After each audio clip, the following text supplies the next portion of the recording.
Okay, good morning, everyone, and welcome to our Administration and Finance Committee meeting on October the 7th. I'll now call on Rianne Kassar, Committee Clerk, to conduct the roll call. Rianne. Thank you. Regional Chair Redmond. Present. Councillor Craig. Present. Councillor Erb. Present. Councillor Foxton. Present. Councillor Gowing. Present. Chair Harris. Present. Councillor Hunick. Here. Councillor James. Present. Councillor Liggett. Present. Councillor McCabe. Councillor Nowak. Councillor Rodriguez. Present. Councillor Salonen. Councillor Shantz. Present. Councillor Verbanovich. And Councillor Wolf. Present. Thank you. Okay, as we enter the month of October, I would like to acknowledge several days and observances of significance. October is Women's History Month, a time to recognize and celebrate the remarkable achievements and contributions of women and girls who have shaped our communities and continue to inspire progress towards gender equality. It is also 2S LGBTQ+ History Month, which honors the history, resilience, and ongoing advocacy of two-spirit, lesbian, gay, bisexual, transgender, and queer communities while celebrating the diversity that strengthens our society. In addition, October is Islamic Heritage Month, a time to recognize the rich history, culture, and contributions of Muslim communities across Canada and to promote understanding and inclusion. Finally, Thanksgiving will be observed on October the 13th, offering an opportunity to gather with loved ones, express gratitude, and reflect on many blessings in our lives. Today is also October 7th, the 2-year anniversary of the attack on Israel, and we're praying for peace in the Middle East. I would like to acknowledge that the land on which we gather today is the traditional territory of the Haudenosaunee, Anishinaabe, and Chinantan peoples. We recognize the enduring presence of Indigenous peoples on this land, and we honor their historic and ongoing contributions to our region. Are there any declarations of pecuniary interest? Seeing none, there are no presentations. We do have delegations. I'll call upon Jeff Wilkinson, who has 3 minutes and I believe is joining us online, virtual. So Jeff, good morning. Good morning, and thank you for the opportunity to present to you this morning. And I'd like to start out by thanking the tens of thousands of Waterloo Region drivers for following our driving laws and who drive the speed limit in our community safety zones and school zones. Waterloo Region data shows ASC reduced speeds by an average of 15 kilometers per hour and resulted in a 57% average compliance to posted speeds. We need to protect our kids in school zones, as well as our kids, seniors, and others in community safety zones around our parks, playgrounds, daycares, senior centers, and libraries, where people are at most risk to collisions with motor vehicles. I know Waterloo Region's cameras are set up in school zones, where our number one priorities are our kids. The Region of Waterloo has also been involved in the OTC ASC working group for a number of years, where we share information and best practices, and recently we've worked on ways to which the program can be improved. Research cited by the World Health Organization says that most pedestrians have a 90 to 99% chance of surviving crashes at speeds of 30 kilometers or lower, but that probability is reduced to 50 to 80% when the impact speed is 50 kilometers per hour, and that for every 1 kilometer per hour above 30 kilometers per hour, that speed increases the chance of pedestrian death by 11%. We like to talk about 3 E's of road safety and injury prevention, and those are education, engineering, the types of things like the Premier has talked about, bollards, flashing beacons, speed humps, curb extensions, and radar signboards. But the other area is enforcement. And we really need to pay attention to enforcement, and automated speed enforcement is a way for us to get there. The OTC is calling on the province to continue to allow ASC as an engineering road safety tool, as a responsible, consistent, and transparent engineering and road safety option. There are simple solutions to improve ASE through regulation or agreements. Let's keep ASC in Ontario for our municipalities and to keep children safe in school zones. Thank you. Thank you, Jeff. Thank you, Jeff, for your presentation. It's good seeing you. I know you've been a long-standing advocate at Queen's Park for road safety and safety in other sectors, especially the work here now you're doing with the Ontario Trucking Association. I will say they're a leader, obviously, in what they've done in terms of, capping speed limits on highways with transport trucks. And so I'm hopeful that, this message today to our community will be heard at Queen's Park, where the decision will actually be made. So I don't see any folks that have questions here before us, Jeff, but thanks again for delegating. And it's nice seeing you. Thank you, Mr. Chair. Take care. The next, there are no items under the consent agenda. We'll move to our regular agenda, resilient and future-ready organizations. There's a 2025 Reserve Fund update, and I'll call on Connie McDonald to speak to the report, supported by our CFO, Wayne Steffler, I'm assuming. So, Connie. Thank you, and I'm going to pass it back to Wayne to kick us off. Thank you. So this morning we're bringing forward the 2025 Reserve Fund update. This is quite timely as we are beginning the budget process later this month. Reserves are a foundational part of how we fund infrastructure, manage risk, and ensure stability over time.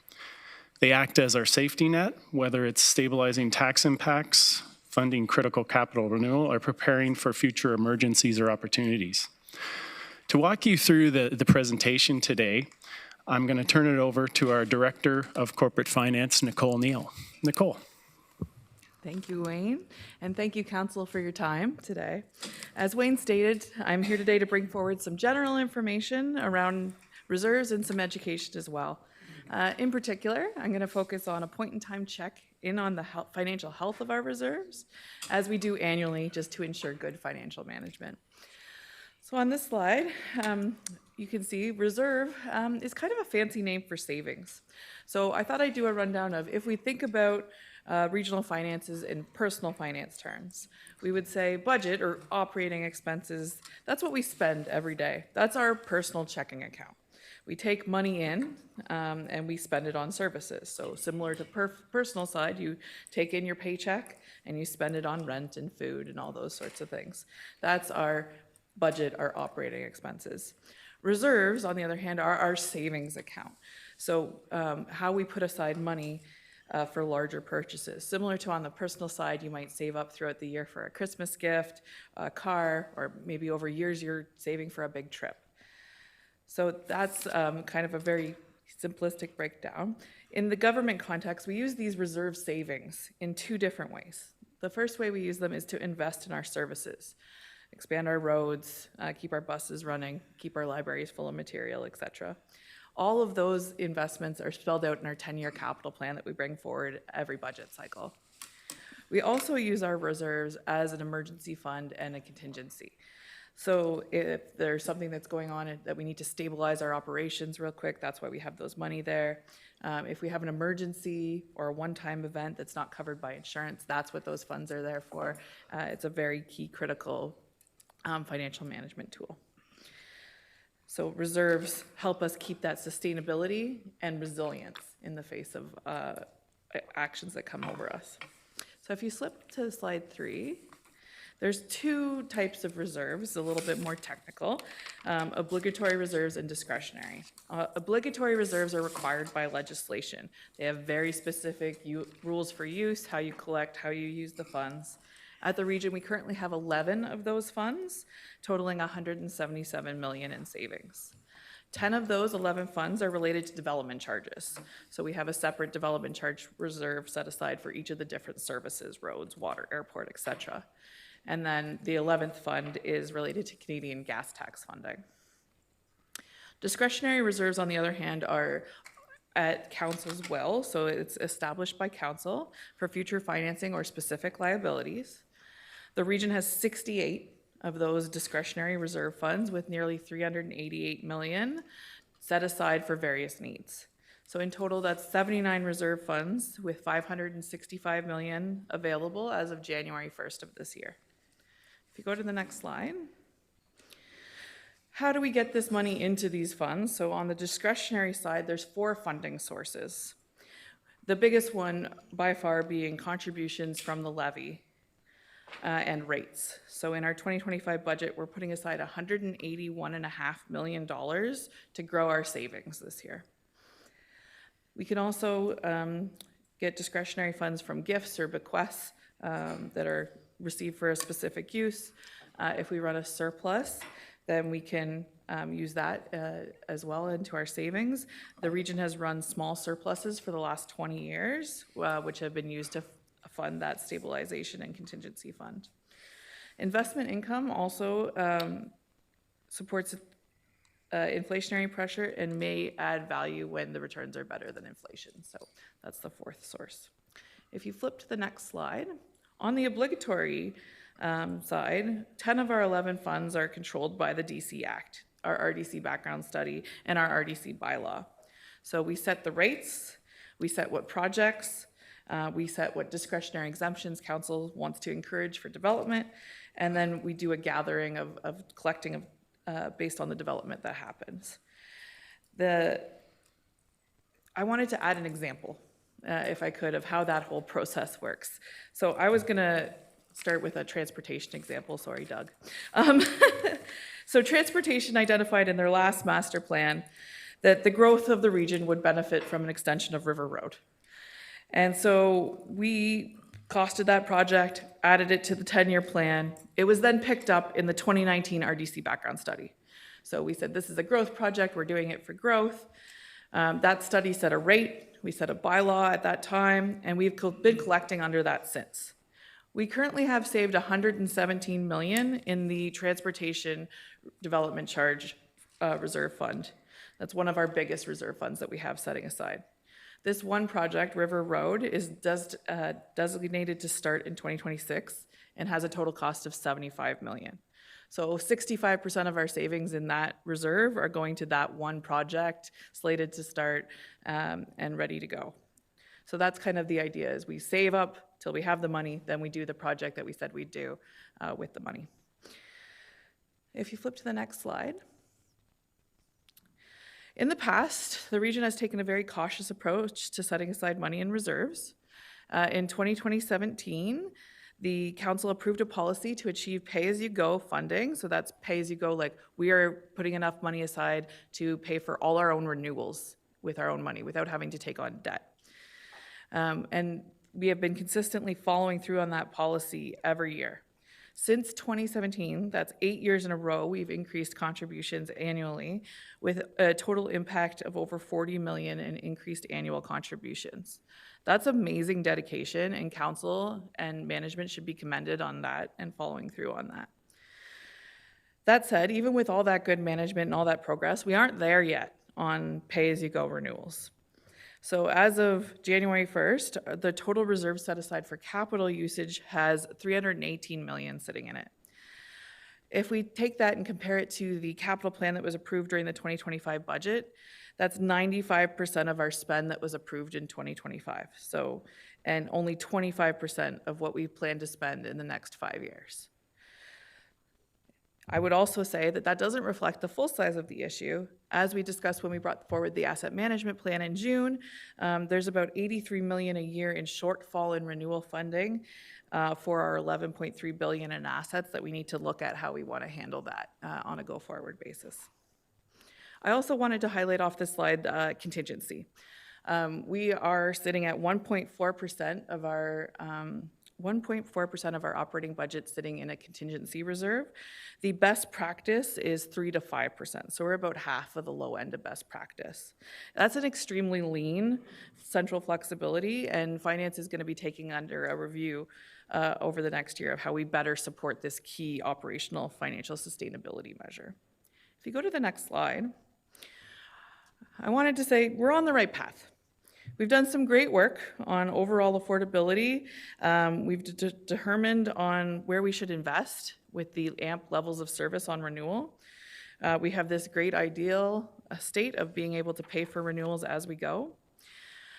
We're working through in the next 6 to 8 months the bias and capital planning project, which I know council has heard about before. It has many goals, but the key I'll highlight to this work is that it will allow us to cross-regionally prioritize tangible capital assets and asset renewal projects.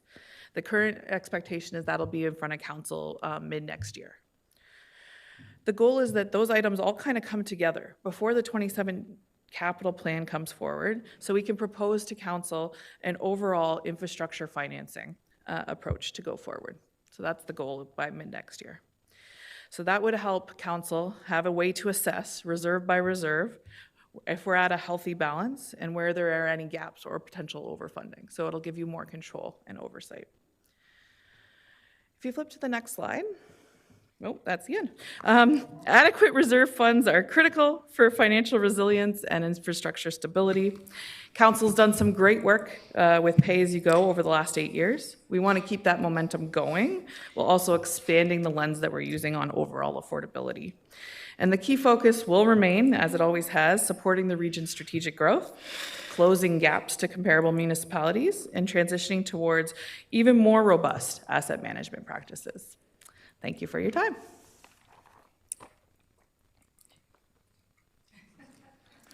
Thank you, Wayne, for that nudge. Questions? Councillor Hunick. Through the chair. Thank you for that timely report and presentation. I'm just wondering, on page 8 of the merge agenda, there's a list of reserves there, and I wasn't aware that the region had an accessibility services reserve. Can you speak to what that's used for? Through you, Chair, I absolutely can. So the Accessibility Service Reserve was set aside to help us make more accessible spaces. I believe in the last year, for example, it was used for accessible washrooms at Sunnyside. That sort of project is what we would use the funding for. I'm not aware right now of any go-forward projects, but I can take that away, Councillor Hunick, and get back to you. That would be great. Thank you. No problem.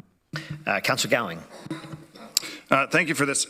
I was looking through the list, and I know, and I've been doing a little bit of research going back, and I know that the POA has been coming to us to expand, and I noticed that they are not anywhere on the reserve. Have we not looked at putting some money away for their ask? So through you, Chair, I believe the ask you're referring to is their space needs ask, which would fall under the facilities life cycle reserve. So it's not that we haven't put money away, it's that everyone cross-regionally contributes to our facilities funding, and then we use that for our building needs. Okay, that's what I was asking. Thanks. Councillor Foxton. I want to thank you for this, and it gives a good, clear picture. And we have to remember when we built the ION, we took on extensive debt, and that put us way higher up in debt load compared to our comparators. So we do have to remember that. It is excellent. I asked for a type of report over a year ago when another councillor was here and wanted to spend all our reserves. And I wanted to be explained to that individual that our reserves are essential, because without them, we cannot progress. Money we put aside today will pay for roads tomorrow, and it's essential. So I want to thank you. It's a good, clear, precise report. It is not gloom and doom, but it is heads up. It could be if we are not careful and going into budget. This is the exact type of report we needed. Thank you. Councillor Liggett. Thank you, Mr. Chair. I have a couple of questions, and I'll throw them at you both at once.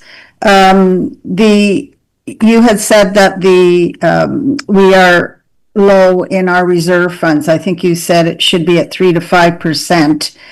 And you said that best practices. Who decides what best practices are? Where's that limit of what should be in a reserve fund? And also, if you could respond about the brownfields reserve, who's eligible for those funds?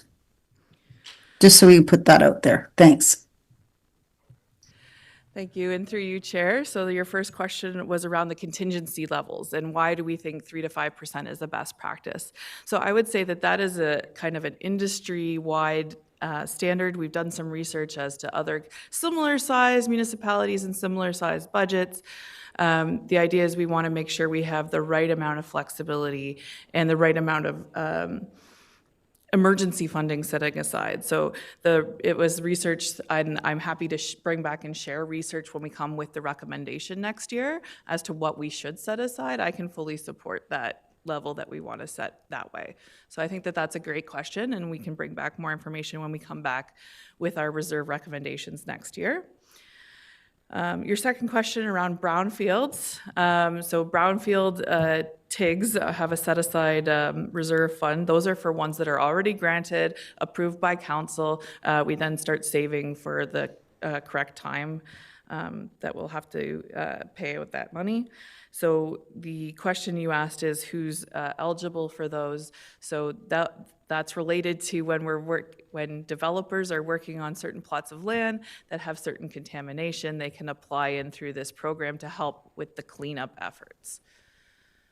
Can I have a follow-up, please, Mr. Chair? Go ahead. So those are already ones that have already been applied for then? It's not available for new ones? We're just, as we put the reserve monies in, it's used for those that are in the queue, is that correct? Absolutely. So once they are approved, that is then when we start saving. So there's nothing in there that is not 100% committed.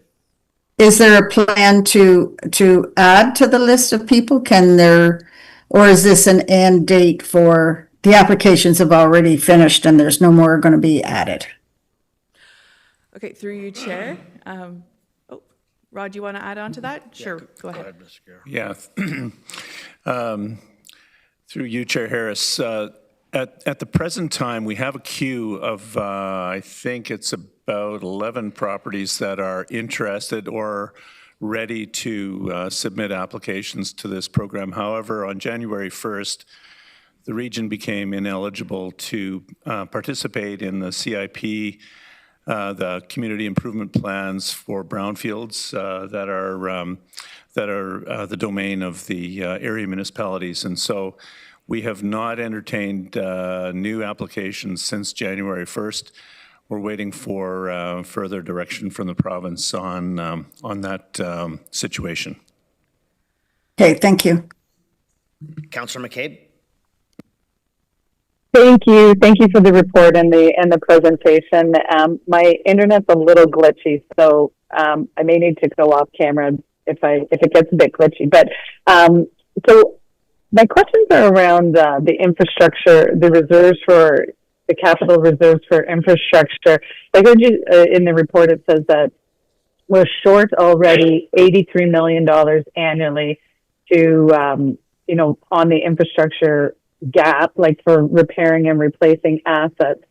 So my question is about when we consider all the amount of new housing development that's now being allowed and that's now going to sprawl beyond the countryside line, and the amount of new infrastructure required to service these sprawling growth areas. Do you have an estimate yet of how much more funding the region's going to need in order to build that capital? So what we're putting aside to build all the roads and infrastructure to get out there. And then I'm also curious if we have an estimate of how much more we're going to have, how much bigger that infrastructure gap is going to become, and how much more we're going to have to start putting into reserves to address that. So through you, Chair. So the amount of infrastructure we'll need for sprawl is contemplated in all of the master plans. So the way I would address this is just to take a step back and to say, when we identify needs, we put them into our master plan. Those projects that spit out of that go into a funnel. This is all the things we need to do for growth. This is all the things we need to do for renewal.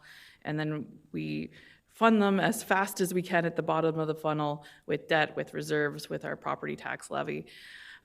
So when you're saying there's more and more projects coming up here, so how do we change the size of the funnel to make sure that we're getting what needs to be done and in the right way?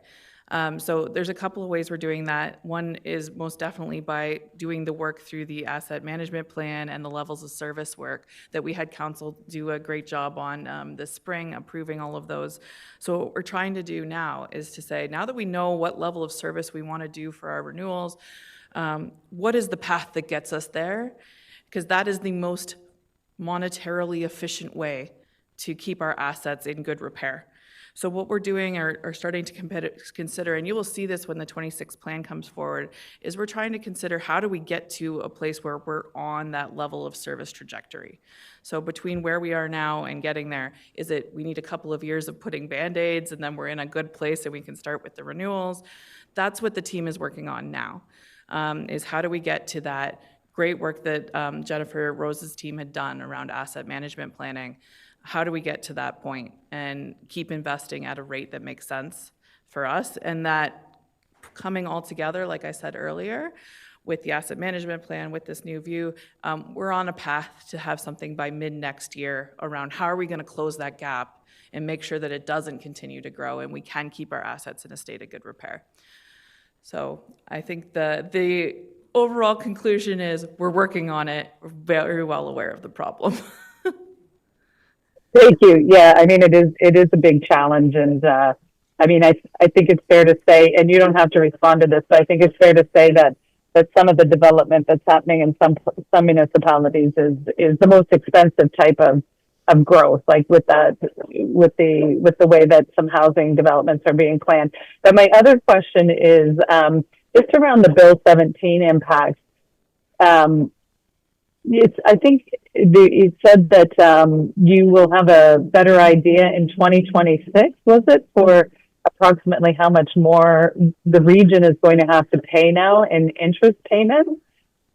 But because we're going into the budget, the 2026 budget period, like, well, now and in the next couple of months, I'm just concerned that that's the number that we're going to get a bit tuned into the process. So is there a way that staff can bring forward some numbers to give us at least their best estimate of what the impact of this Bill 17 will be to the region, so that we're not, scrambling in 2026 to try and find funds to address that? Thank you for the question. Through you, Chair. So Bill 17, absolutely the biggest impact to us will be the delay of collection on multi-residential until occupancy. We've assessed the size of that. There was a report to council earlier this year. The impact will be felt, but what we've done to try to prevent it and to raise the discussion through 2026 budget is we've looked at a lot of reprofiling of growth projects. So knowing that we're going to have a slowdown of our collection, how do we pace these in a way that maximizes what we can deliver and actionably deliver while still using the funds that we have? So I think we have a plan that will not result in us scrambling partway through 2026 for growth funding, but I will say that there will be an evolution of that plan for 2027 budget. So we have done kind of a 1 year, in between approach for this year to get something for 2026 that is super actionable, practical, we can afford, makes sense. And then going forward longer term, it comes back to the bias in capital planning that I talked about how we prioritize what goes when. That will also help us prioritize our growth projects funded by development charges. And the other point I wanted to mention was we are doing our RDC background study, so that has started now and is looking at coming in next year. There's things or levers that we have as part of how we schedule our exemptions, that sort of thing, that could also impact this. So it's another piece of the puzzle that we have some, discretionary control on that'll come forward next year. Okay, thanks very much. I guess this is your Chair Harris, like you said, this is another impact we'll have to add to the list, the growing list that we keep for the town. Is that add to the tracking list, Councillor McCabe? You were a bit choppy there.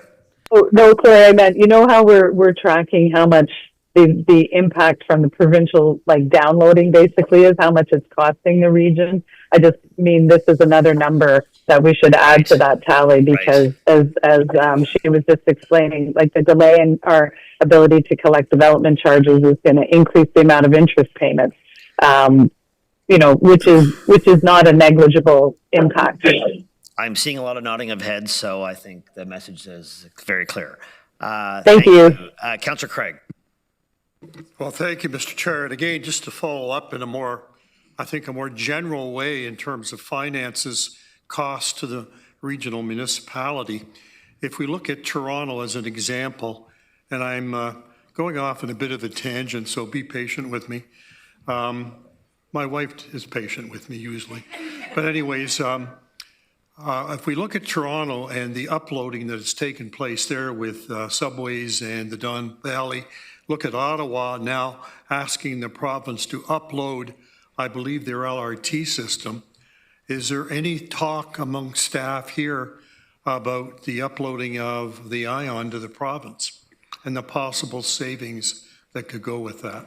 Or are there landmines involved? I'm not sure who wants to take that one. Well, Mr. Chair, I was hoping you would. Matt Chu, I think, has got a better answer. Through you, Chair, I heard the word landmines. So today, I think any considerations about that really important asset for the region would need a lot of work.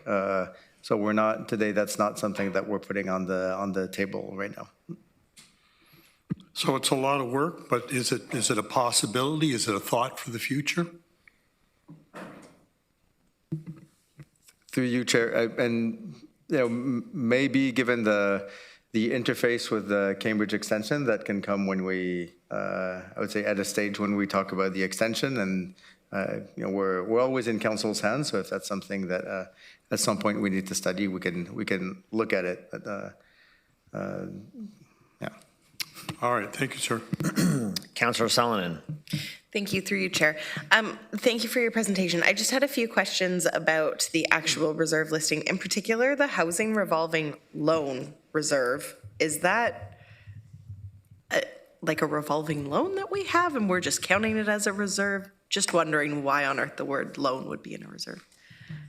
I'm just pulling up to confirm, but I do believe that is our, like a savings against a loan. So we know we have balloon payments, so therefore we set aside a certain amount of money to pay it off as we go. I believe that's that one, but I will just double check on my list here. And you guys don't have to watch me look, so maybe I'll get back to you, but I'm pretty sure that is what it is, that it's just saving for a bubble payment. Okay. Thank you. And then I guess that I'm just wondering, is it possible that staff could actually bring back linking these reserve funds to the 10-year capital to understand what projects it is actually going to be funding and paying for? Because I found it interesting to look at, but it's a lot of numbers, and I don't want to be the one creating a map with strings everywhere trying to connect everything. So I just didn't want to make assumptions, because some of them I had questions about, but I feel could be easily explained, and I don't want to make you go through every single one. There is a lot. So through you, Chair, I appreciate that ask. That's definitely something we can look at doing. Our system and our IT technology is not set up to report in that way. So it is a manual investment of my team and people time. It is doable.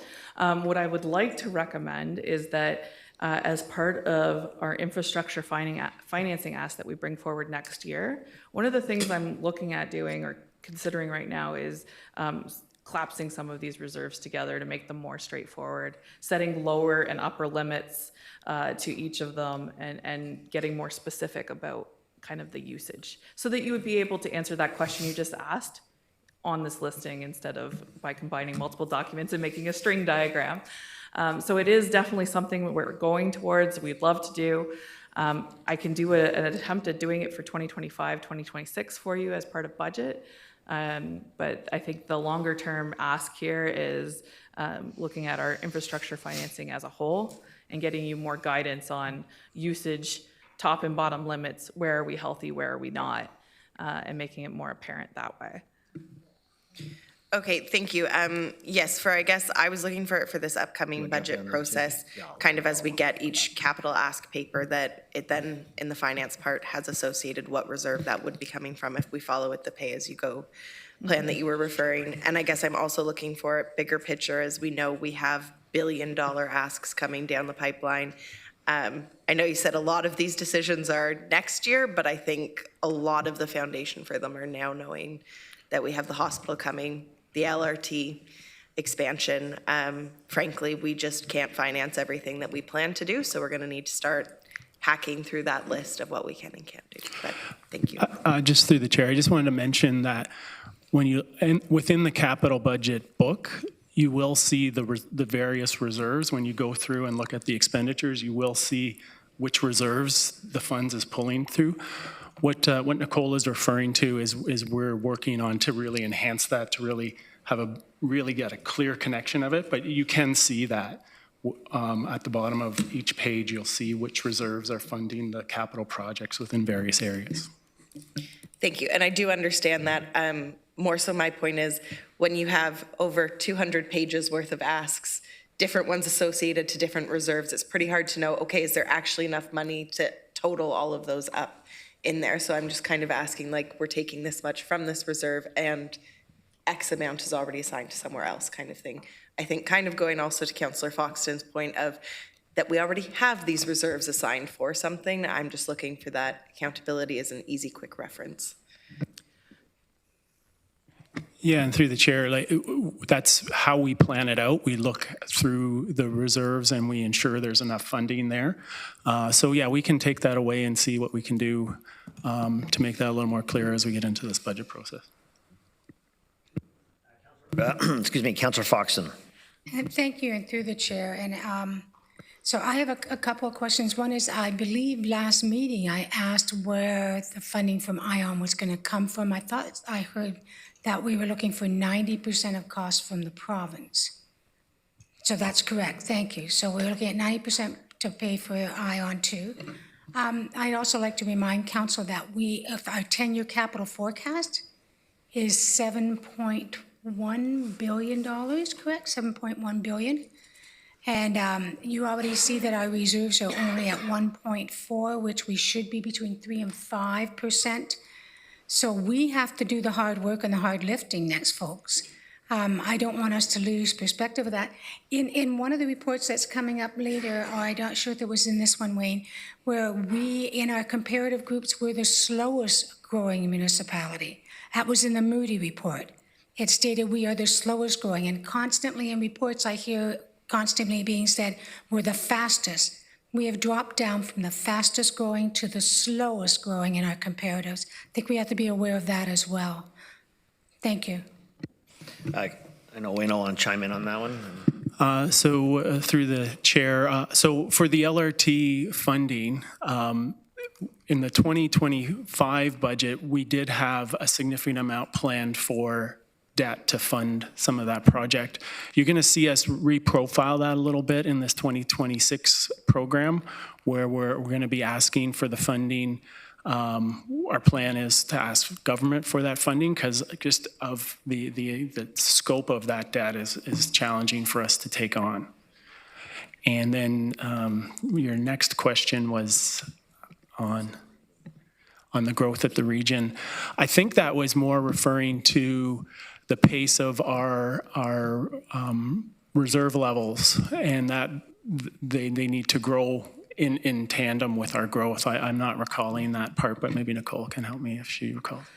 I have the same memory as you, Wayne. It was, unless there was a part in there about our student boom bust, but yeah, I'm not remembering that, so I'll have to look it up. It was the page before where it says, it talks about our reserves, the 10-year capital forecast. I think it's the page just before that. Okay. But thank you for that clarification. Yeah, and you will see in 2026 budget, we're continuing to increase our contributions to reserves to keep moving along that pay-as-you-go so that we're fully funding renewal. Councillor Hunick. Thank you, through the chair. I think the more thoroughly that each of us can review the budget books before budget time, the better. And so I'm just wondering when we can expect the budget books to be available? So through the chair, we have our first budget meeting on October 22nd. That's during the afternoon. We will be doing kind of an overview at that point of the entire budget process, what to expect in what meetings, what to expect timing, et cetera, et cetera. So I'm going to hold you to October 22nd and more information to come at that point. And I take your point of the more review time we give you, the better. So thank you. Thank you. Yeah, every council meeting is a budget meeting. Just as a perspective. Okay, colleagues, we'll move on to our next agenda item, information. Mr. Chair, I have my hand up for a question. Okay, I didn't see on the screen here. My apologies, Councillor Liggett. Okay, thank you. A question for Mr. Steffer, based on the response that you gave to Councillor Foxton with regards to the ION, the 90%. That's your message back in August, was that the region was not going to pay any money towards the LRT. It had to all come from the province and the federal government. So has that changed, or are we talking about two different subjects when it is regard to the LRT ION here? Through the chair, yeah, this has evolved, but I'm going to pass it over to Doug Spooner, who can answer that. Yeah, through you, Chair. Councillor Liggett, great question. Thank you for the opportunity to clarify. Sorry, Councillor Foxton, we are still seeking 100% full funding on ION Stage 2. It's not 90%. We are seeking full funding. Thank you. Okay, thank you. I just needed that clarification before it hits the media. Thanks. Okay, we are going to move on to number 8. Items 8.1 and 8.8 are being received for information. There is some, the council committee tracking list. There's correspondence from community members. We do have other business. Notice of motion. Councillor James provided a motion which is listed on today's agenda. We will need a seconder for that motion. Councillor Rodriguez, thank you. And I'll call upon Councillor James to speak to your motion. Councillor James. Okay, thank you. Through you, Chair. I have submitted the motion regarding the automated speed enforcement. And I just want to say, you know, automated speed enforcement was introduced for one clear purpose: to make our community safer, reduce reckless driving, protect our children, seniors, and those with mobility impairments, and those who are traveling in various ways throughout our streets. And the evidence is strong. Recent Sick Kids and Toronto Metro University showed ASE reduced speeding in Toronto school zones by 45%, cut the most dangerous speeds by almost 11 kilometers per hour. And in Waterloo region, we've seen the same results: slower cars, safer streets around our schools. But while the program is delivering safety, the politics around it are shifting. The province and Premier Ford has announced an intent to bring forward legislation that could end the ASE program. At the same time, more than 20 mayors across Ontario have asked the province to compromise to keep cameras in school zones while addressing concerns about fairness and consistency. So this leaves us at a crossroads right now. Expanding cameras and hiring staff right now before we know the province's final decision is a risk, and it risks wasting and spending money. It also risks further eroding of public trust. And so I'm bringing this forward because we need to be clear about the implications. If the province cancels this program overnight, there are contracts in place for equipment, for processing, winding down agreements that all come at a cost. There are staff currently employed. And in a time when many people are facing job losses, we're at a 7.8% unemployment rate, the highest in Ontario since 2012. I think we need to err on the side of caution here. And the motion that I'm presenting is to keep our program. We do not have legislation right now that is saying to cancel it. Words have been said, but there is nothing definitive. We know the program is changing behavior, but we can't expand right now. I think we can commit to keeping this program going until there is formal legislation. But there's uncertainty and we need stability. And, I've heard from many residents regarding the program, those in support of the program that want to ensure that it keeps going. But until we have current legislation, I think, the expansion that is planned, we need to be mindful of. So, I want to be very clear, this motion is consistent with the position I took earlier in August of 2025, when I brought forward a motion calling on the province to work with municipalities to refine the ASE program. We haven't had a policy review since 2019. There's obviously, ways we can improve. Things like signage, the public reporting, continuity across this province. So the motion today is to keep the cameras. I know there's a narrative that I want to cancel them. I want to keep the program right now. We don't have legislation, but I think there is a need for us to be mindful of what the implications could be in the future and maybe pause on expanding the program right now until we hear from the province, until we know what is happening, and go forward from that pace, that perspective. So I would ask for council support on this and happy to take any questions. And we've had lots of discussions about this program. Can't deny that. And I do want to also thank the community that's reached out to me regarding this motion and for clarification. I support the program, but erring on the side of caution, not trying to spend where there could be further costs, and no guarantee that we'd get any reimbursement for that. We have to just go at the pace right now of this political uncertainty. So I will stop there. Thank you and look forward to the discussion.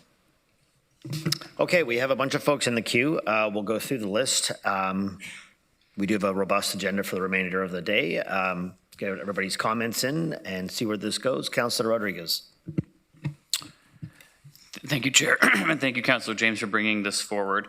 I just have a couple clarifications for staff. The first question is just on, and I don't want to send us into closed on this, but any risks with pausing a program or any commitments that we've made going forward, if staff could comment on any risks with pausing rollout.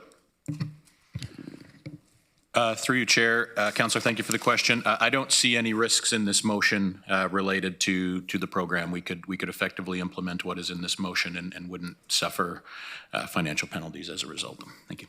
Thank you. And a second question, we heard loud and clear the other week that engineering solutions are the province's preferred path forward and redesigning our roads to encourage that safer driving. But at the same time, I know of a project right outside of where we're sitting right now that's on hold because of uncertainty on Bill 212 and our inability to actually redesign a road to do just that. Can staff comment on perhaps the scope of projects that are on hold or uncertain right now because of Bill 212? Councillor, great question. I don't have that information in front of me today. I'm happy to pull it together in terms of the impacts of Bill 212. I don't have that in front of me today. Thank you. No worries. Thank you. Councillor Nowak. Yeah, once again, a question to staff. To Doug, we talked a little bit earlier. You had some plans to move forward in the event of, before this motion came forward. Could you explain what your plans were and how this, what the implications are? Yeah, through you, Chair. So, council reminder, my team and I respond to really two guiding pieces. One of them is provincial regulation. That has not changed. All we've got today is a press release and direction from this council. So happy with this motion. It's very practical. In terms of the impacts, I won't discuss staffing and contracts with you today. I will discuss the actual placement of cameras. So as of October 1st, in the region, we have 22 school zones with cameras. The team has 6 additional school zones that are ready to go live this week. And from my read, it looks like we would pause those. So we would pause at 22 cameras. We would not proceed with the additional 6. Thank you. Could I have a follow-up? Just make a comment? Yeah, go ahead. Yeah. I think in the past, I just wanted to make council aware, in the past month, in the township of Wellesley, we've had 5 fatalities just in 1 month alone on our township roads. And there's been 2, I think, just 2 days ago in Woolwich Township. I think in the rural areas, there seems to be a sense of sort of freewheeling, where the speed signs are really only considered as a suggestion. So I believe that anything we can do to change people's driving habits, especially on the rural roads, will definitely save some lives. Speed cameras are one effective tool in that box. So I do support the speed camera program, and I suppose I can reluctantly support the motion, but I would rather see us just move forward. I think it would be a stronger message to the province that that we really that we can save lives in the rural areas, especially in the rural areas when it comes to the implementation of the speed cameras. And I was hoping somewhere down the line, I think it was discussed at one point, where these speed cameras would actually not necessarily be only on school zones, where they could actually go into some of the roads. And I don't know if staff would like to speak to that, but I know we have a number of roads in our rural areas where chronic accidents do happen, and I think in a lot of those cases it's speed related. So I'm not sure if that's whether staff has an answer to that. Appreciate that, Councillor Nowak. Councillor Wolf. Through you, Chair. After conferring with Councillor James, I have an amendment I would like to present, and I believe you'll have a copy of it for Council. Okay, it's up, okay. And I'll just read it. And the region of Waterloo ensure tickets issued through the automated speed enforcement program are limited to align with school operating hours. Vehicles speeding significantly over the speed limit will be fined. And speaking to the amendment, as most of you are aware, I have voted against speed cameras consistently. Yeah, Councillor Wolf, just hang on tight with that. Do we have a seconder for the amendment? Do you want a second? All right. James? Pardon me? Oh.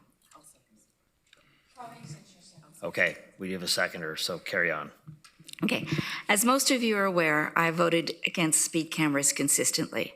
Today, I offer a compromise that is fiscally responsible, is good for public safety, and is fair to the motorist. Like some of you around the horseshoe, I do have concerns about the amount of the fines, but that is wholly in the hands of the province. They set the fines for speeding and double them in community safety zones, and take a surcharge and victim's fee, which goes directly to the province. The amendment does not deal with the fiscal stress of receiving a ticket. The amendment addresses the safety of children and other pedestrians in school zones and recognizes we should not fine for minor speeding infractions, and is aware of the financial costs ending the automated speed enforcement program will have on our planned safety infrastructure. I know that many citizens have seen the value of speed cameras enforcement, and those who have complained about tickets generally complain about receiving one when school is not in session and no children are about. If the public feel the tickets are justified, we will see more compliance and less defiance. By using the word significant to describe speeders who will be fined, staff have some discretion.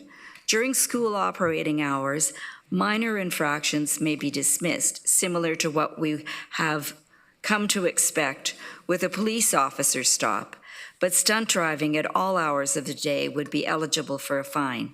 Staff have already shown they exercise reasonable judgment regarding ticketing. The amendment will demonstrate to the province and the public we intend to continue to run a fair, balanced program that promotes safety and uses much-needed funds for better signage, road design, speed bumps, and other road safety measures. Again, this amendment is fair to drivers, focused on safety, and fiscally responsible. I urge Council to support it. Okay, colleagues, we have an amendment brought forward by Councillor Wolf, seconded by Councillor James. I've captured the speakers list for the original motion, so we'll come back to that after we're done with the amendment. Do I have I any? have a comment toward the amendment. Okay, do I have any speakers to the amendment? Councillor Yes. Hunick? And then Councillor Salonen? Councillor Fox? I will not be supporting the amendment. I will be supporting the original motion. And that is because I think the amendment makes it more confusing for drivers to drive safely. Consistency will let people know of the speed limit all the time. And the reason that is also important is because while children's safety is of paramount concern, public safety of all of us at all hours of the day is always a concern. We could use speed bumps and bollards, sure we could, but those will take extra time and extra money to develop, and we need safety now. Thank you very much. Councillor Salonen. Thank you, through you, Chair.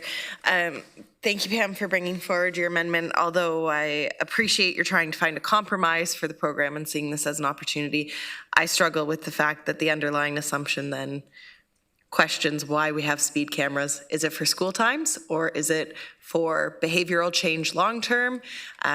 Same as the zoning, like as the times of fines. And I think that, frankly, this is probably in part what the province is struggling with the way that speed cameras are enforced. So I just can't support it from the perspective of, I don't agree with the premise that it's only during school hours people shouldn't be speeding.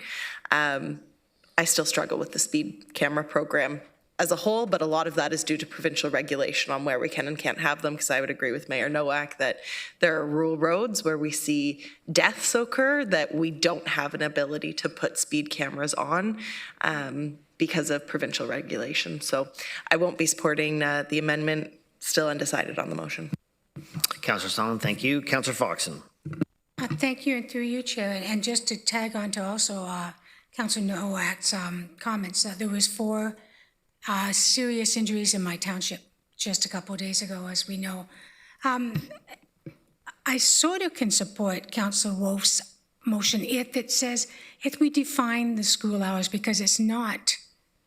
There's band, there's sports, there's evening activities. I'd like to go till 9 at night because I believe a lot of schools still do that.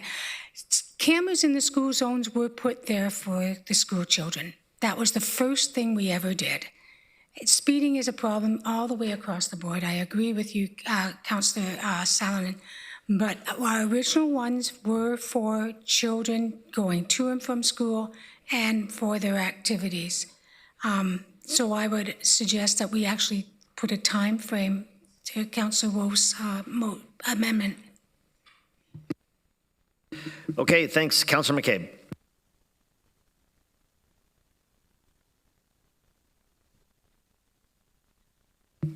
Councillor McCabe, if you're still online, we can come back to you. Oh, there she is.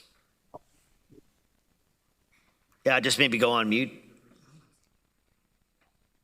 She doesn't have her earphone. She's good. She's good. Okay. Councillor Wolf is back in the queue. Councillor Wolf, yeah, there's still a list, so I don't know if you want to kind of wrap up at the end. Yeah, okay. Councillor Craig.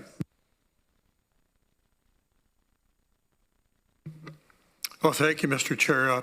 Before all of this came down from the province, I was going to bring forward a motion to council that the first ticket that anybody got would be a warning ticket.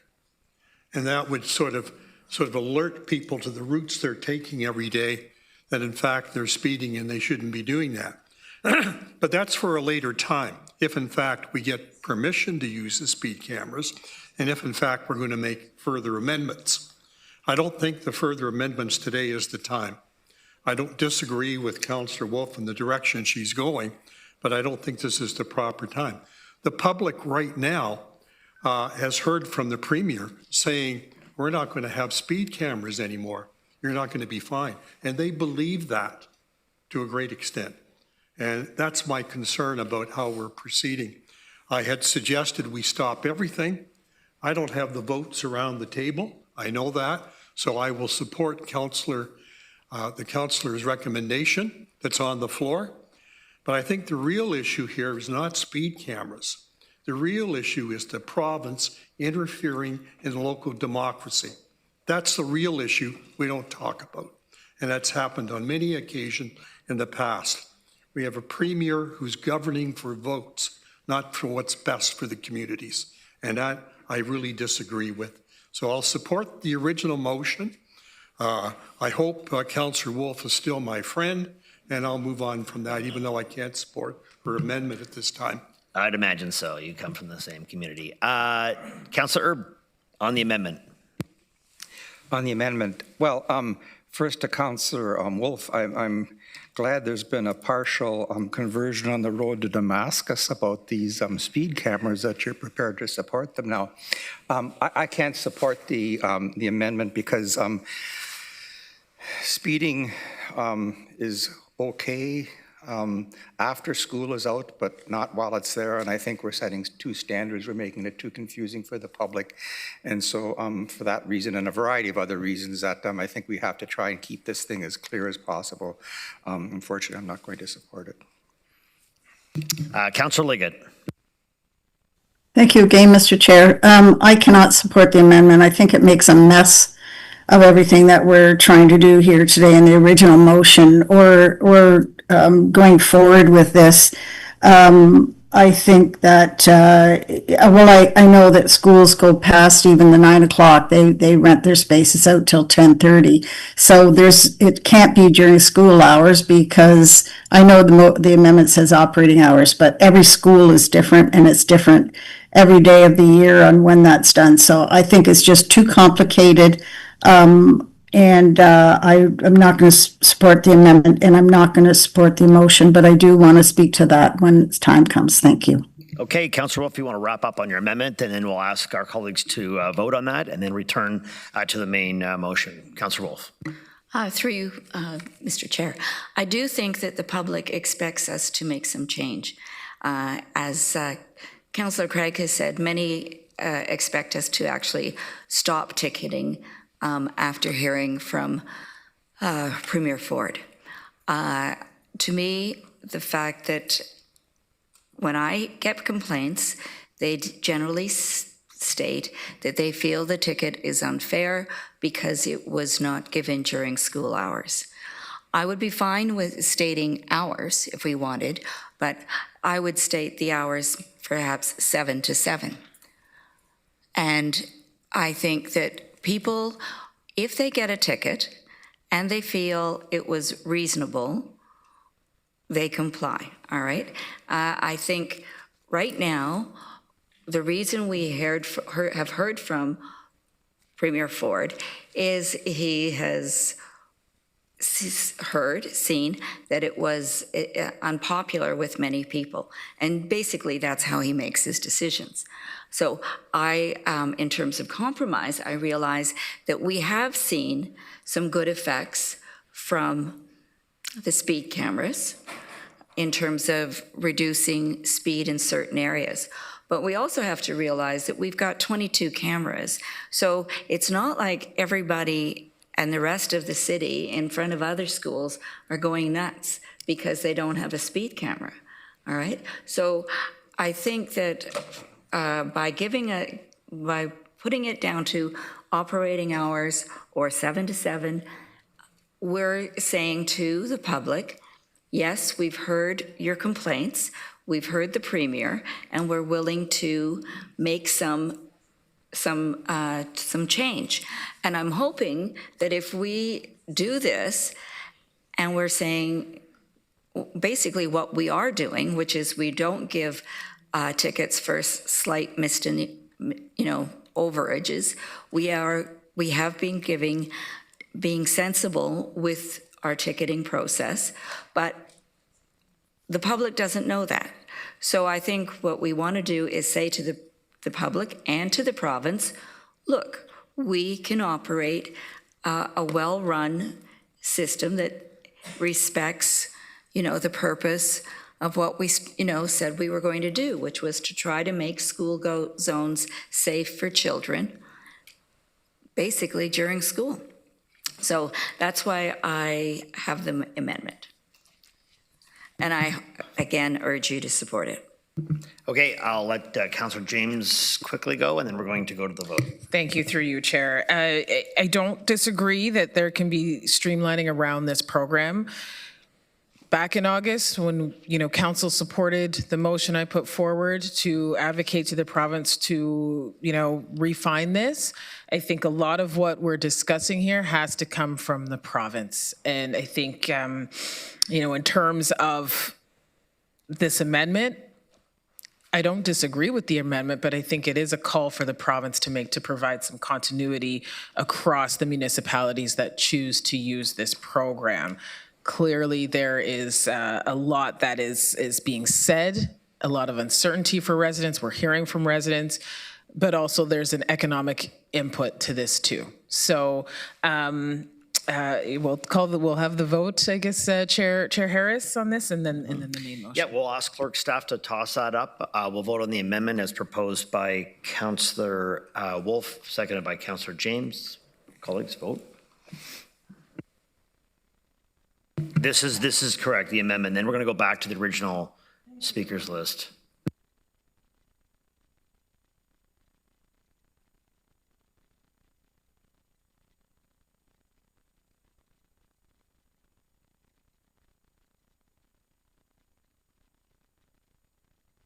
Councillor Verbenovich, if you're there.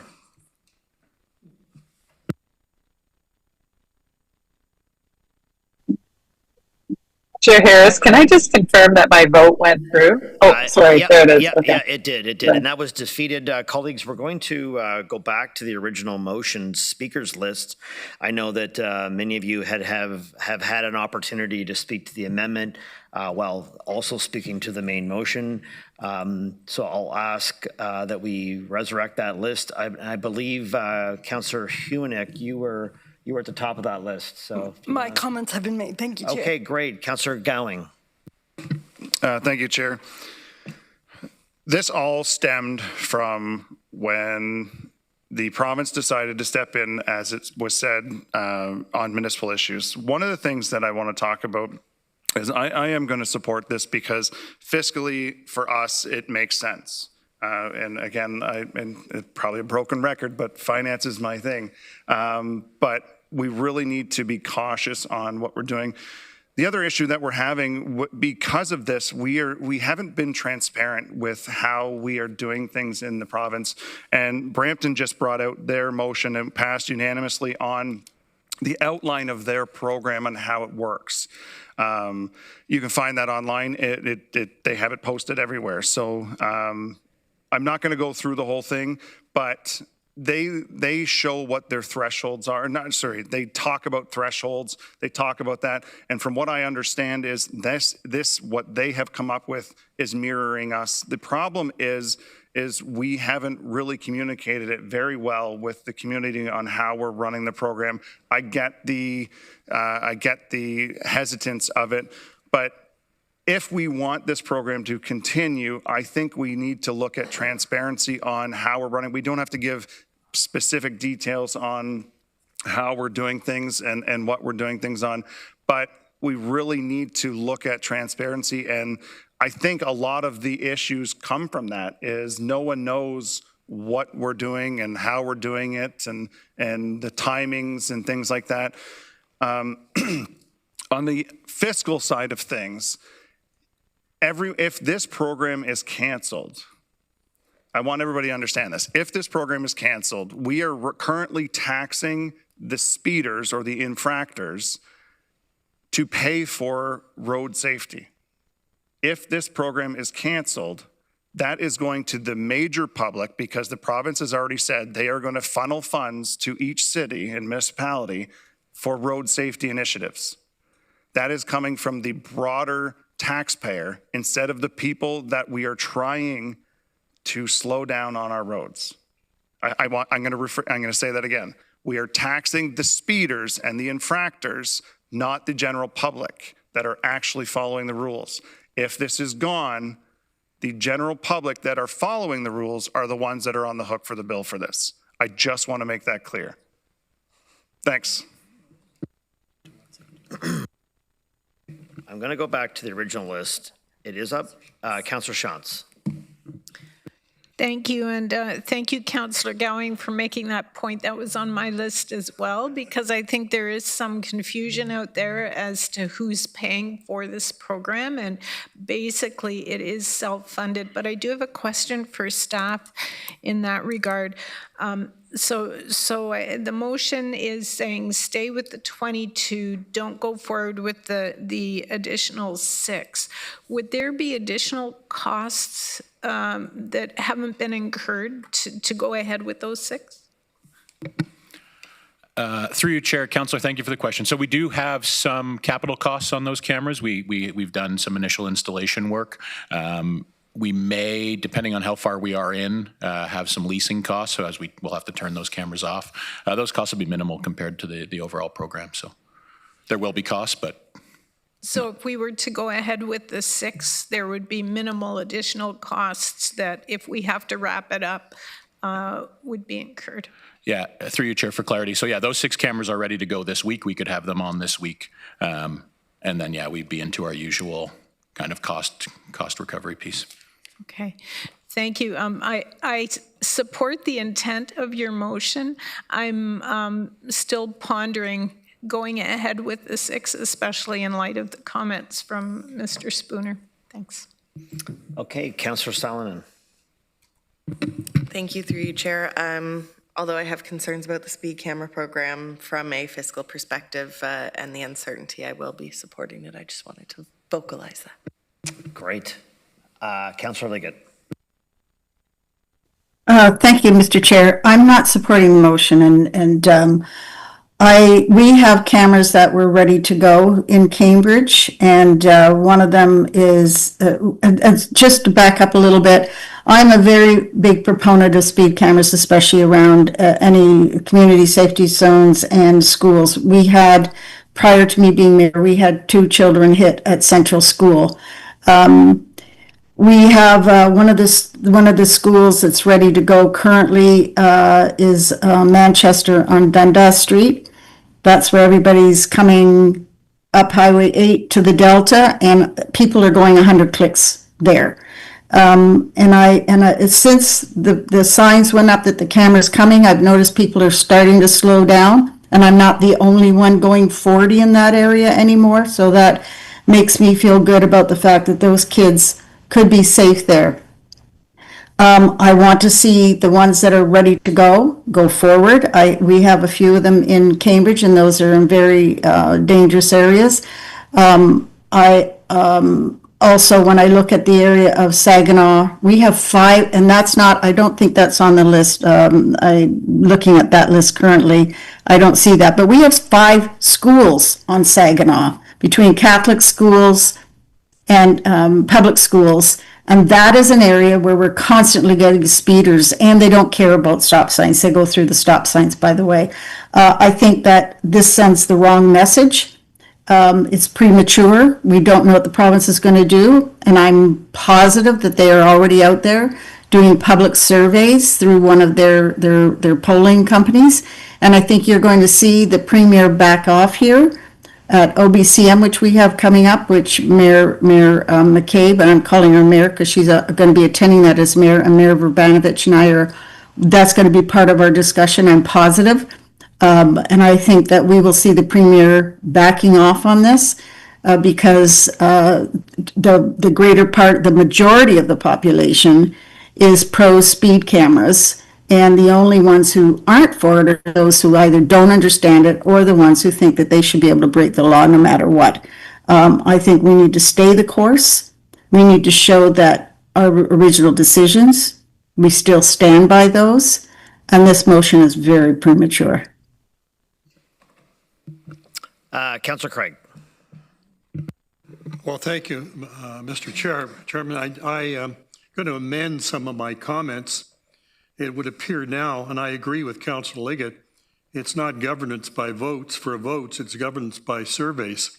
And I would suggest that's probably correct also. The issue around transparency, it's not that we're not transparent, it's that people have great difficulty in who does what. what level of government is employing what strategy, what philosophy, what bylaws, et cetera, and they're confused by that. And it's very difficult. People have a very difficult time navigating the system and understanding the system. And just as a final comment, it was brought to me yesterday in a discussion with the chair of the food bank in Cambridge. I'm sure he won't mind. He suggests, well, if you're going to fine people, then tell people that the monies are going to go to the food banks in the region of Waterloo as an option, or partially. And I thought, that's not a bad idea in some respects. It would soften the hurt in terms of paying the fine. Thank you, Mr. Chair. Thank you. Councillor Erb. Thank you, Chair. I'm going to support this motion. I think given the province's position, municipalities are between a rock and a hard place trying to decide what to do in it. This motion to me feels like a sort of a middle of the road, that we're respecting the decision that supposedly is supposed to come down from the province after the House resumes, but also some of the good work that we've been doing here in the region, and we've been able to prove it, that we're making a difference in driver behavior patterns. So I'm going to support it, hoping that Councillor Liggett is right, that the province is going to change their mind, and we maybe might be having some changes here. And regarding transparency, the more transparent we are, the more permission we're going to give speeders to speed. These are the ones that we're trying to stop from making our neighborhoods unsafe, and so I don't want to give them any more permission to speed when there's maybe guidelines that are no longer in place. So I'm going to support this motion, recognizing that it's a middle of the road option for us right now. Okay, Councillor Hunick. Sorry, Chair, I thought you were going to call on Chair Edmund. I was not. Yeah, I'm sorry. But that's fine, that's fine. Well, along with Councillor Erb, I think this is a middle-of-the-road motion, and I'm happy to support it. I've seen support for the speed cameras grow around this table, and I've heard support for the cameras grow around the community, particularly as we notice the positive effects of behavior change. For those of us who are upset about the amount of fines or think that those are causing financial hardship for some, we need to remember that A, these fines are avoidable, and B, the fines are set by the province. All the province would need to do to help us make this province or this program more palatable to some would be to adjust the amount of provincial fines. That is not up to us as regional leaders here. But I'm thankful that we are going to proceed with the speed cameras until such time as we are told that we can't. Okay, thanks. Chair Redmond. Thank you, Chair Harris. I debated whether I would weigh in. I am very supportive of this motion before us, because I think that it provides a little bit of consistency and stability to the community and to our staff. And I think that's really important at this juncture, because we don't have new legislation, and the Premier may heed some of the direction that has been offered through AMO and other venues to say we need provincial consistency. Whenever I speak of the speed camera rollout, I always refer to how we did it, because quite frankly, I don't know how other jurisdictions did it.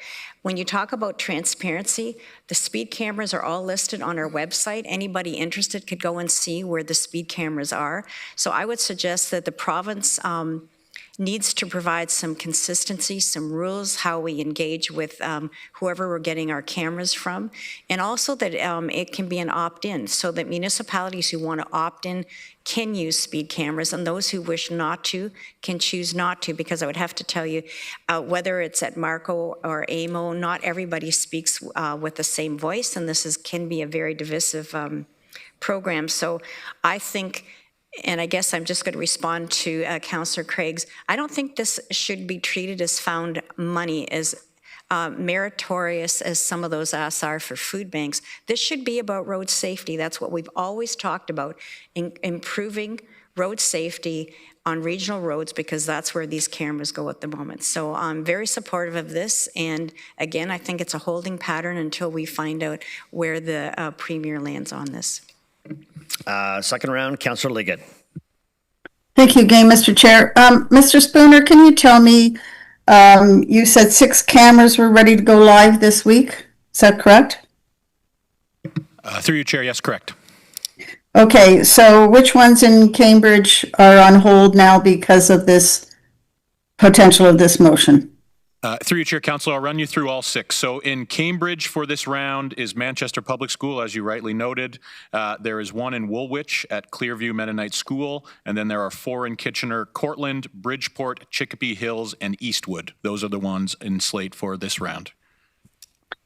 Okay, so I guess my biggest problem with this, besides the lack of, I think it sends the wrong message, is that I don't believe that those are ready to go, especially when we've heard it's just a nominal fee. The expenses already being applied here. This is not for you, Mr. Spooner. I see you shaking your head, yes, in agreement. To not put those cameras, make them alive, it sends a message that children in the other schools that went live already, we have a different value on those children. And I know you're going to be upset with me for saying that, but that's the way I personally see it. I think the children at Manchester School, their lives are at risk. And I think we need to go ahead, especially when that is just a nominal amount of money. And let me also remind everybody here, we have the police budget coming up. If we don't keep going with this, if this is taken away from us, that means the police are going to have to remove funds from other departments such as their fraud. And I just heard recently, I went to an event where somebody from the police department was there speaking about it. They can't keep up with all of the fraud calls and all of their investigations. They cannot keep up with all the homicides. They cannot keep up with the violent crime, which is growing here. So they're going to be asking us for money. And with these speed cameras, that allows us to reduce the police budget to a point where they can put their monies into those important things. So I think when the public understands that, I think there'll be more of them on board. So if this could be amended to say the existing camera is ready to go live, I would like to put that amendment forward for those to continue. And I would like a seconder for that. Okay, we have a seconder, we have an amendment proposed by Councillor Liggett. I'll let the clerk staff summarize what they feel her amendment would be to post. And Councillor Liggett, you can confirm if that's your understanding. While we do that, I believe we have a seconder. I'll second it. We have a seconder, Councillor Gowing. I know, and I appreciate that. So perhaps we can put that up. Chair. And, we can commence a discussion on the amendment itself. Councillor Salmon? And I might be using the wrong word, but I know that it can be questioned in some way. Is it not contrary to the whole purpose of this motion? Like, it's not... I don't think that this amendment can be made because it completely changes what this motion is proposing, which is to halt any expansion plans at this time. So would you not do that by, in effect, voting against this motion? Well, I guess if I'm reading it, you would basically, you would delete the first line in the therefore be it resolved would be her amendment to strike that.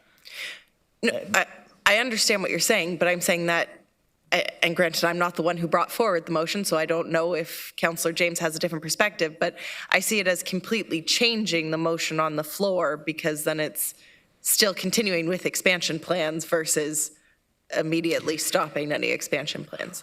Well, it's an amendment that we're going to have to entertain, I guess. I can. How about we attempt to put up the proposed amendment, and we'll take a 2-minute break. We'll confer with clerk staff on the legitimacy, perhaps, of the amendment and how it may impact the original one, but it is a proposed amendment from one of our colleagues that will likely need to be dealt with. So 2 minutes. Can I speak to it too, please, Mr. Chair, before you? Sorry, yeah, okay, go ahead.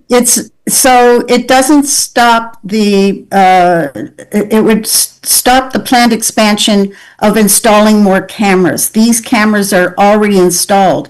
There's no expansion of the program itself. It's just the turning on of making those cameras live.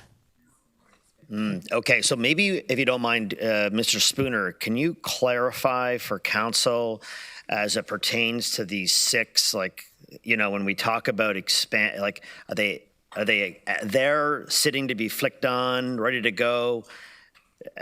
Would we not include those in expansion? Do you know what I mean by that? By just clarifying so we are all on the same page?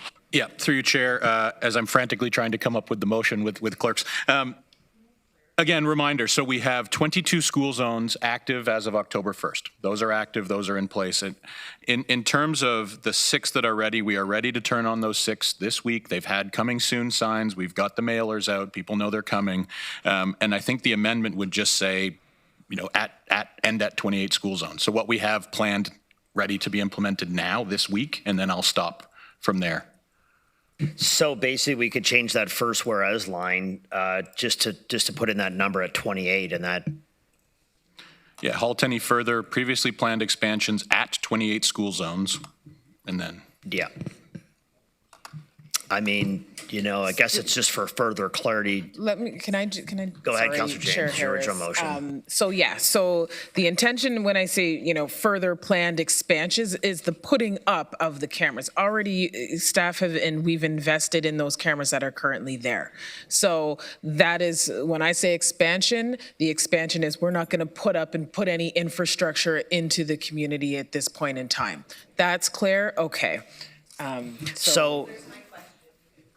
So yeah, we're not big on friendly amendments, but just I guess it goes back to the original motion for further clarity. If we can just add that 28 in there, if the seconder agrees with it, then that would be the motion that council would entertain without even requiring an amendment. I'd like to get a nod from clerk staff that that's okay. That should be good.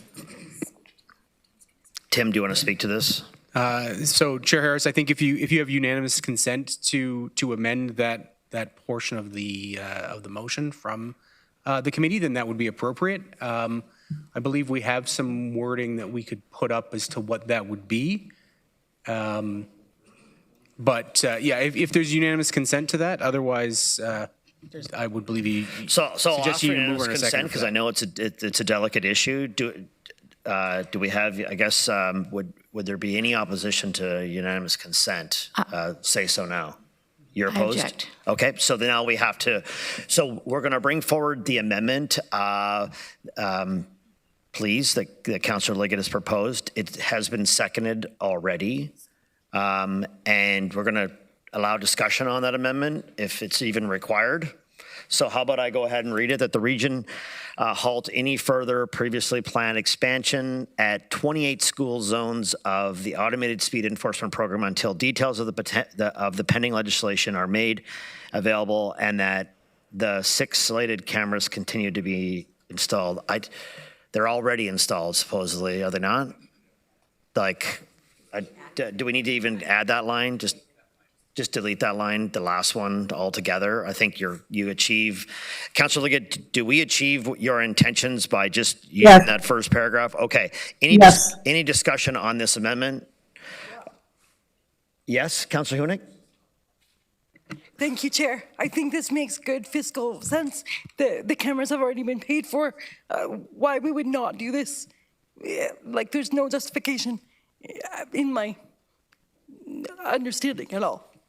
Thanks. Okay, so colleagues, I don't have any other further speakers on the amendment. Let's go to the vote on the amendment, and then we can come back to the original motion, which I believe we were soon complete with. So let's vote on the amendment.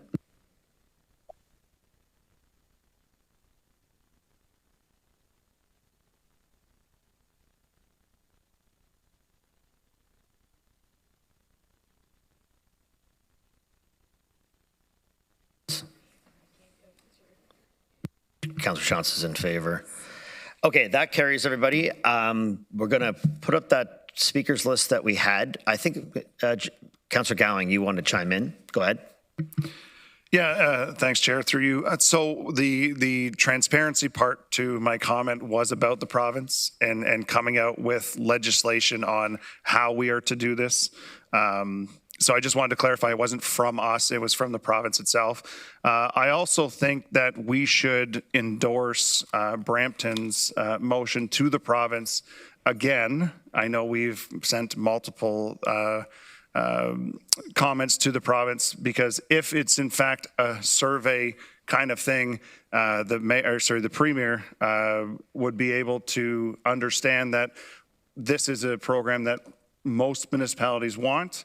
And I think endorsing Brampton's motion of strict outline of what needs to be done from the province so that the communities at whole will have an understanding of how the program works. Second, I did meet with the chief of our Waterloo Regional Police yesterday, and the chiefs in Ontario are all in favor of this program. Not to mention, and it was perfectly given earlier, that if we don't have it and we're expecting the police to police the traffic in front of our schools, it takes away from other things that they need to do, and they would have to prioritize that. So I just wanted to put that forward as well. Okay, Councillor Hunick. Okay, good. Chair Redmond, sorry. Chair Harris, I'm going to respectfully request that rather than endorse a motion that not all of us have read, if this could be brought forward as a notice of motion to the next council meeting, so people have a chance to digest it, to decide whether or not this is something we would support. It's not the only initiative that's going on, and again, I would just point out that we have municipalities throughout Ontario that have come down on the other side of this discussion, so I would hope that we would take that into consideration before we move forward. Okay, I know, Councillor James, you want to chime in. I'm going to insert myself into the rotation here at the end. I do want to speak to your motion, and I guess I would say I have a significant past with, automated speed enforcement. I happen to serve as the Ontario Opposition Transportation Critic from 2014 to 2018, where this was actually being debated under the Safe Schools Act. Of course, I was very opposed to photo radar on 400 series highways or, non-community safety zones, school zones. I actually remember bringing, the bill to caucus and recommended that we oppose this. However, my colleagues at the time, felt it would be the appropriate thing to support the Safe Schools Act, which led to the implementation of speed enforcement in specifically school zones. I can tell you, fast forward how many ever years it is now, and having kids of my own and living in a residential neighborhood, that I have dramatically changed my opinion on how I feel about automated speed enforcement. And I know there's this constant debate about, times of day and everything else. And I think this just goes to the fact that, instead of canceling the program altogether, because we are really seeing some tangible results in this. And I can tell you by virtue of either an MPP or a regional councillor, one of the main issues I hear from constituents is speeding on our regional and even municipal roads. And so this has curbed that, and the facts speak for themselves in terms of how we're changing behavior. This hours of the day operation, I'm not so worried about my kids when they're actually at school. Where I'm worried about is the time when they come home from school, they grab a snack, and guess what they do? They jump on their bike and they head back up to the school. And they're there maybe till, riding the bike around the community between, 4 and 8 o'clock at night, especially when the change of season happens, it gets darker earlier. That's when I worry about them the most, even though they've got lights and everything on the bike, and we continue to still see speeders, distracted drivers. I mean, how many packages are being delivered into our neighborhoods by Amazon, folks? God bless them, but, they're worried about getting that package to your door as quick as possible and moving on to the next one. So I think the message here hopefully gets to the province that the program's working, that we need to fix how it's run, to, bring in standards that if I'm in Waterloo region or York region or Peel, there's some consistency throughout. You know, we're actually ticketing speeders here. The actual infractors, I get that they're taxpayers too, but, you know, as a taxpayer, I haven't got a ASE speeding ticket. I'm happy for that because I've really tried to make a conscious effort to slow down, and I encourage everyone else in this community to do the same thing. You know, I think the main point too here is that the funds, they think it's a cash grab, and I used that term back in the day as well. In fact, I think the province is the recipient of some of the funds, in fact, through the victim surcharge and other aspects of the program.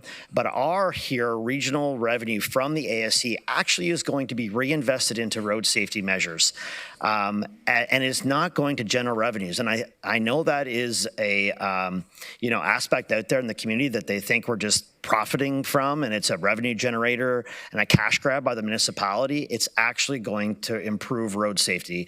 I talked about, you know, the camera or the lights at Trust the Road and, you know, the expressway, and the fact that we're a leader in roundabout safety and design. And I know we're going through some pilot projects. I mean, these are all things that sadly, we may not be able to do as quickly as we would like in the future because those revenues simply are not going to be there. Points were made today about the police budget and the fact that the police themselves, in fact, are begging for this program to remain in place, knowing that those critical resources should be reallocated into actually other areas instead of police sitting on corners catching speeders, and to that which we know there are many of them. So, you know, I just thought it was important to bring that in because I would say I had a change of heart over the years on ASC. I support your motion, Councillor James.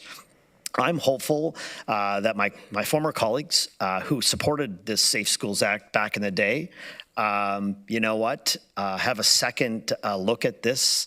You know, I think that, you know, it's something they probably spoke to at many times back in 2018. I'm sure the opposition today will want to reiterate some of those comments by those very members because it is working. So I'll go back to you on this, but I wish you all the best, and I hope that it gets some traction. And, you know, until legislation comes in to halt these, this is the right move here in the region. Wow, Chair Harris. And through you, you know, this really is, it's unfortunate that we have to be in a situation like that because clearly the program is working and it's changing behavior. I do want to also speak to how much this program would cost to cancel, which is also part of the motion for staff to come back and look at what does that look like when we have no guarantee of where that money is going to come from. And it's an opportunity right now, hopefully with all of the advocacy from various groups and other colleagues in other governments, that there's change to this policy and not a cancellation of this policy. And you know, the program is working, and hopefully between now and the 20th, we get some clarity, but we also just have revision to this, to the automated speed enforcement cameras. And also, I do want to thank our staff for all of their work and all of the efforts to get this program up and running, and recognize that your service is valuable as well. So hopefully we can call the question now. I think that's appropriate, colleagues. We'll do that. So over to eScribe.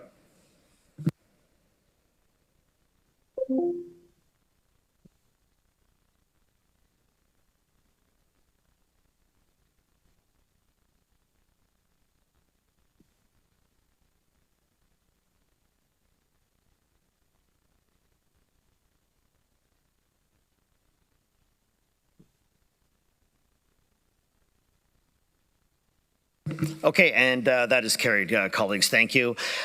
Folks, our next meeting is scheduled for November the 4th, 2025. I'll now start a vote to adjourn the meeting. Moved by... Chair, I queued in for other business. Oh, you did queue for other business. My apologies. Okay, Councillor Stalin, other business. Councillor. Thank you, through you, Chair.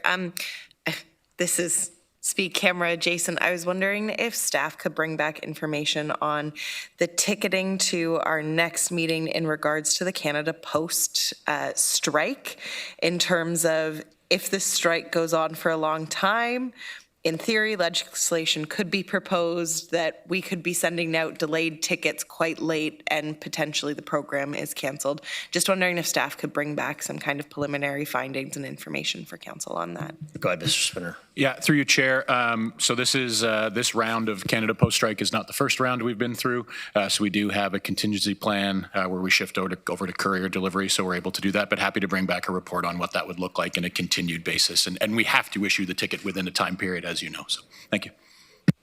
Okay, I will go back to the fact that the next meeting is November 4th. I'm looking for a mover and a seconder to adjourn. Councillor Hunick moves it. Councillor Gowling seconds it. And we'll go over to eScribe to get everyone else's opinion.